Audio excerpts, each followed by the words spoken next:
Assalamualaikum warahmatullahi wabarakatuh. Kembali lagi di channel Misteri Malam. Pagi itu Mbok Semi dikagetkan oleh suara pintu kamar Nuning yang dibanting keras.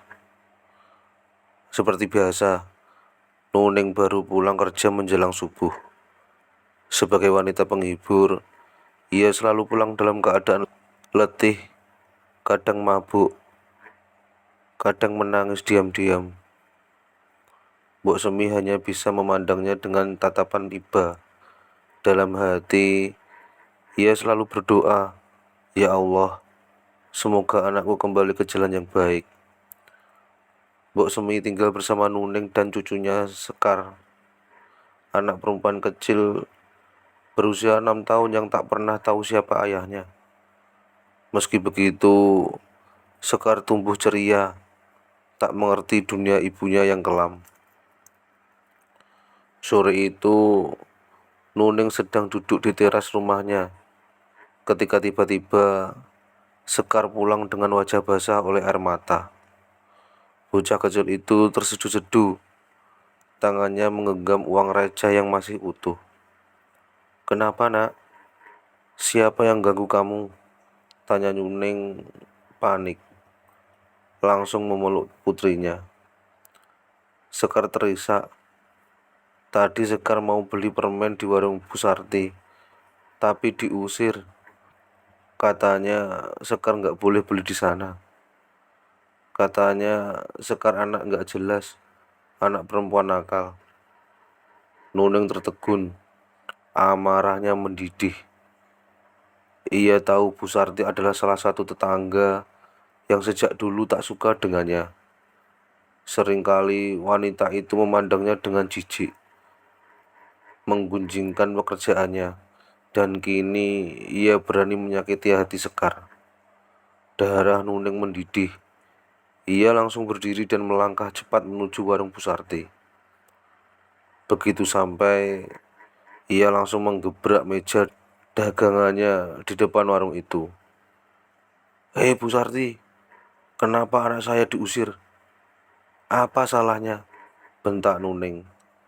Bu Sarti melimat tangan di dadanya, menatap Nuning dengan sinis. "Dasar perempuan gatel, anakmu gak jelas. Bapaknya siapa? Masih kecil sudah meniru kelakuan ibunya." Orang-orang sekitar yang mendengar mulai berkumpul. Beberapa bisik-bisik, ada yang berpihak pada Bu Sarti, ada juga yang hanya menonton. Wajah Nuning memerah, tangannya gemetar menahan emosi. "Jaga mulutmu, Bu. Aku memang begini, tapi jangan bawa-bawa anakku. Dia nggak salah apa-apa." Bu Sarti tertawa sinis. "Biar semua orang tahu ya, perempuan macam kamu nggak pantas tinggal di kampung ini. Dasar perempuan malam, bawa sial." Nuning ingin membalas, tapi tangannya ditarik oleh Mbok Semi yang baru datang. "Sudah, Neng, jangan buat keributan di depan anakmu," ucap Mbok Semi pelan. Nuning memandang Sekar yang masih menangis di sudut. Dadanya sesak. Akhirnya, dengan penuh amarah, ia pergi meninggalkan warung itu. Namun, sebelum pergi, ia berbisik pada Bu Sarti dengan suara dingin. "Ingat kata-katamu, Bu. Mulutmu itu bisa jadi kutukan buat diri sendiri." Bu Sarti hanya tertawa mengejek. Malam itu, setelah kejadian di warung Bu Sarti, Mbok Semi dan Nuning duduk berhadapan di ruang tengah rumah mereka yang sederhana. Lampu temara menerangi wajah tua Mbok Semi yang penuh harap, dan wajah Nuning yang keras, menolak dipatahkan oleh keadaan. Mbok Semi menarik napas panjang sebelum akhirnya berkata, "Nduk, leren, cari pekerjaan lain. Mbok gak tega lihat kamu terus begini. Semua orang ngomongin kamu, Nduk. Kasihan Sekar." Nuning menghela napas, meletakkan kepalanya di sandaran kursi dengan mata menatap langit-langit. Sudahlah, Mbok. Jangan dengarkan omongan tetangga. Mereka cuma bisa nyinyir, tapi nggak tahu rasanya hidup seperti kita. Mbok nggak peduli mereka ngomong apa, tapi Mbok peduli sama kamu, sama Sekar. Duh, pekerjaanmu itu nggak baik. Kamu bisa cari kerja lain, jadi buruh cuci, dagang kecil-kecilan. Mbok siap bantu. Nuning tertawa hambar. Jadi buruh cuci, dagang. Mbok pikir orang-orang itu mau menerima aku? Mereka sudah menganggapku sampah, Mbok. Mereka nggak akan kasih aku kesempatan. Allah pasti kasih jalan, Duk. Asal kamu mau berubah. Tapi ini hidupku, Mbok. Aku yang cari uang. Aku yang kasih makan Sekar. Kalau aku berhenti, siapa yang akan biayai Sekar sekolah? Siapa yang kasih makan kita? Mbok Semi terdiam. Hatinya sakit mendengar jawaban anaknya. Ia tahu Nuning punya alasan bertahan di jalan itu. Tapi tetap saja, apa kamu gak takut dosa, Nduk? Tanya Mbok Semi pelan, hampir berbisik. Nuning terdiam sesaat, lalu menggeleng pelan. Kalau Tuhan benar-benar marah, kenapa aku masih hidup sampai sekarang, Mbok? Jawaban itu membuat Mbok Semi meremas tangannya sendiri, berdoa dalam hati agar Tuhan membuka hati anaknya sebelum terlambat. Malam itu, Nuning pulang lebih awal, tidak seperti biasanya. Beberapa hari ini, tempatnya bekerja sepi, tak banyak pria hidung belang yang datang mencari hiburan. Duduk di depan cermin di kamarnya, Nuning menatap wajahnya dengan lelah. Apa aku sudah tidak menarik lagi? Apa tubuhku sudah tidak sekencang dulu? Pikirnya sambil meraba kulitnya sendiri. Ia menghembuskan napas kasar.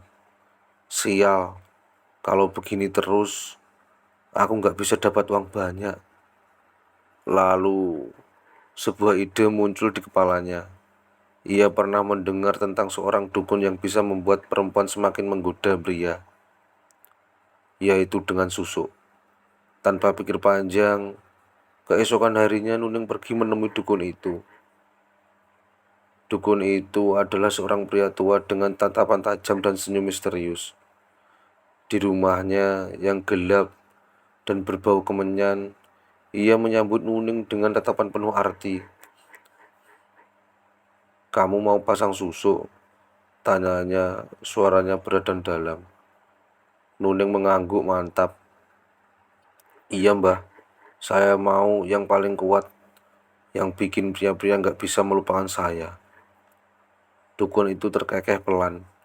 Kamu tahu resikonya. Apapun resikonya saya siap, Mbah. Senyum dukun itu semakin lebar. Ia lalu mengambil jarum emas kecil yang telah diritualkan dan mulai menanamnya di beberapa titik tubuh Nuning. Di wajah, di dada, dan di perutnya. Saat jarum itu menembus kulitnya, Nuning merasakan hawa panas menjalar ke seluruh tubuh. Tubuhnya bergetar, matanya berkunang-kunang. Tapi setelah ritual selesai, ia merasa luar biasa.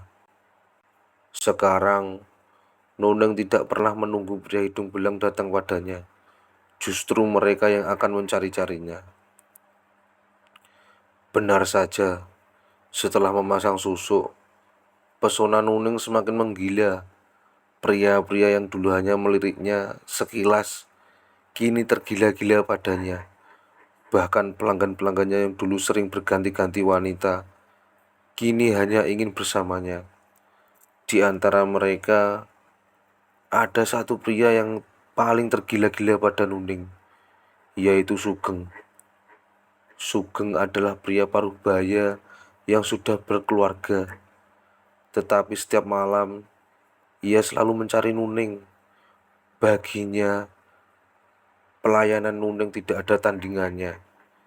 Ia rela menghamburkan uang demi bisa bersama Nuning, bahkan sering berhutang hanya untuk membayar jasa wanita itu. Sekuat apapun tubuh Nuning, pekerjaan seperti ini memang rentan terhadap penyakit. Meskipun Nuning rutin seminggu sekali selalu check up kesehatannya. Siang itu, rumah kecil di pinggir kampung mendadak heboh. Dari dalam kamar mandi terdengar jeritan, "Ah, Mbok, tolong!" Mbok Semi yang sedang menidurkan Sekar langsung tersentak. Dengan napas tersengal, ia berlari menuju kamar mandi. Begitu pintu didorong, mata tuanya membelalak melihat pemandangan mengerikan di hadapannya. Nuning tergeletak di lantai, tubuhnya gemetar, wajahnya pucat pasi. Di antara pahanya, cairan merah bercampur lendir mengalir deras, mengotori lantai kamar mandi. "Duh, ya Allah, apa yang terjadi?" Mbok Semi bergegas mendekati anaknya. Nuning berusaha bicara, tetapi bibirnya hanya bergetar. Air matanya mengalir deras, napasnya tersengal. Ia mencoba mengangkat tubuhnya, tetapi kedua kakinya terasa lemas. "Mbok, sakit. Aku nggak kuat." Suaranya nyaris tak terdengar. Dengan tangan gemetar, Mbok Semi memegang tubuh Nuning yang semakin dingin. Panik, ia berlari keluar rumah mencari pertolongan. Di jalan, ia bertemu Wandi, seorang pemuda yang dulu pernah mencintai Nuning. Wandi dulu sangat menyayangi Nuning, bahkan pernah melamarnya dan berjanji menerima segala masa lalunya, asalkan ia mau berhenti dari dunia malam. Tapi Nuning menolaknya mentah-mentah. Kini melihat Mbok Semi menangis meminta tolong, Wandi tanpa ragu langsung membantu. Tanpa pikir panjang, ia mengangkat tubuh Nuning ke atas motor dan membawanya ke rumah sakit. Saat sadar, Nuning melihat ibunya duduk di sampingnya. Wajahnya penuh kesedihan. Nuning menangis. "Mbok, aku takut."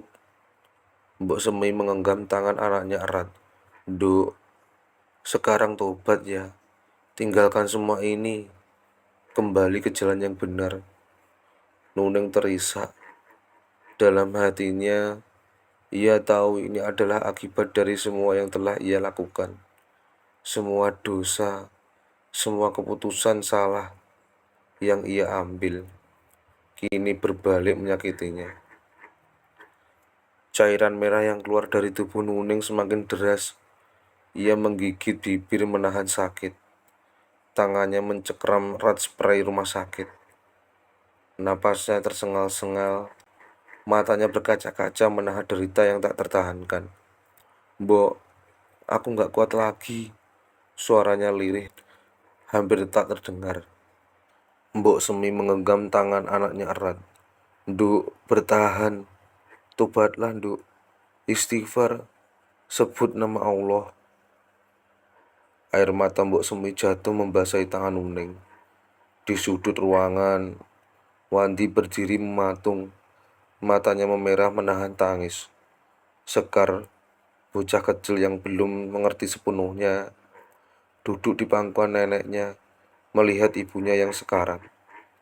"Ibu, jangan pergi." Suara kecil Sekar memecah keheningan. Tapi tubuh Nuning semakin lemas.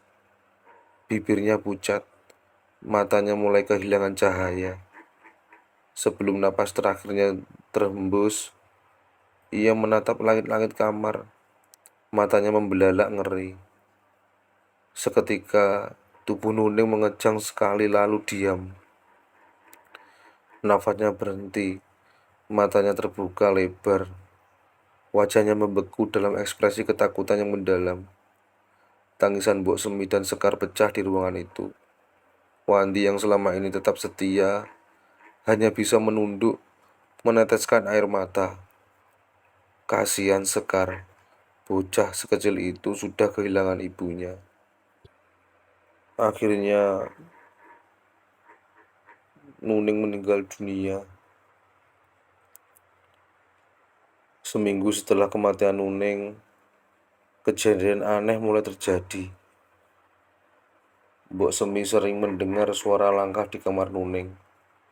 Sekar beberapa kali terbangun tengah malam, menangis ketakutan. "Mbok, ibu datang. Ibu nangis di samping tempat tidurku." Wandi juga mengalami mimpi buruk berulang kali. Dalam tidurnya, Nuning datang dalam wujud pocong. Wajahnya pucat dengan mata kosong, berdiri di ujung ranjangnya, menatap tanpa berkedip. Lalu, para pria yang dulu menjadi pelanggan setia Nuning mulai mengalami kejadian mengerikan. Sugeng ditemukan tewas di rumahnya dengan mata melotot ketakutan. Bibirnya membiru dan tubuhnya kaku seperti orang cekik. Beberapa pria lain yang sering bersama Nuning mengaku melihat sosok pocong wanita di dekat rumah mereka. Dan di gang sempit tempat Nuning dulu biasa menunggu pelanggan, warga sering melihat sosok pocong berdiri diam, menatap mereka dalam kegelapan, seolah menunggu, mencari seseorang atau menagih sesuatu. Malam itu, angin bertiup pelan, menerpa tirai jendela kamar Sekar yang sedikit terbuka. Mbok Semi yang sudah semakin renta terbangun dari tidurnya ketika mendengar suara tangisan lirih. Di sudut kamar, Sekar berdiri menghadap dinding. Tubuhnya gemetar menangis sesegukan. "Ibu, aku kangen," isaknya. Lalu terdengar suara lain, suara yang sudah lama tak terdengar sejak kematian Nuning. "Ibu di sini, Sekar. Jangan nangis lagi, Nak. Sini peluk ibu." Mbok Semi merinding. Perlahan, ia menoleh ke arah Sekar. Dalam pandangan bocah kecil itu, yang berdiri di hadapannya memang ibunya. Wajahnya cantik seperti dulu, dengan senyum lembut yang selalu menenangkan. Dalam pandangan Mbok Semi, itu bukan Nuning yang dulu. Yang ada di hadapan Sekar adalah sosok pocong berwajah pucat. Matanya kosong, tapi ada air mata yang mengalir dari sana. Pocong itu membungkuk, merentangkan tangannya lalu memeluk Sekar erat. Mbok Semi menutup mulutnya. Dadanya terasa sesak. Matanya mulai berkaca-kaca, melihat cucunya yang polos, yang tak tahu bahwa yang ia peluk bukanlah ibunya yang masih hidup, melainkan arwah penasaran. Dengan hati nurani seorang ibu, Mbok Semi mendekat, lalu berbisik dengan suara bergetar, "Nduk, tempatmu sudah bukan di sini lagi. Kembalilah ke tempatmu. Maafkan ibu ya, Nduk." Pocong itu perlahan mendongak, menatap Mbok Semi, seakan mengerti. Wajahnya yang semula kosong berubah menjadi sedih. "Ibu, Sekar, maafkan aku." Mbok Semi terisak. "Ibu dan Sekar ikhlas, Nduk. Pergilah dengan tenang." Sosok pocong itu terlihat semakin bergetar. Air matanya jatuh, lalu perlahan menghilang, meninggalkan Sekar yang masih terisak dalam pelukan kosong. Saat sosok itu lenyap, angin dingin berembus lembut, seolah membawa kepergian Nuning menuju ketenangan. Mbok Semi segera meraih Sekar dan memeluknya erat, seakan berjanji bahwa ia akan selalu ada untuk cucunya. Dalam hati, ia berdoa, "Ya Allah, berilah aku umur panjang, agar aku bisa membesarkan Sekar. Jika aku tak ada lagi, siapa yang akan menjaganya, ya Allah?" Namun, malam itu terasa lebih damai, seakan untuk pertama kalinya sejak kepergiannya, Nuneng telah benar-benar pergi dengan tenang.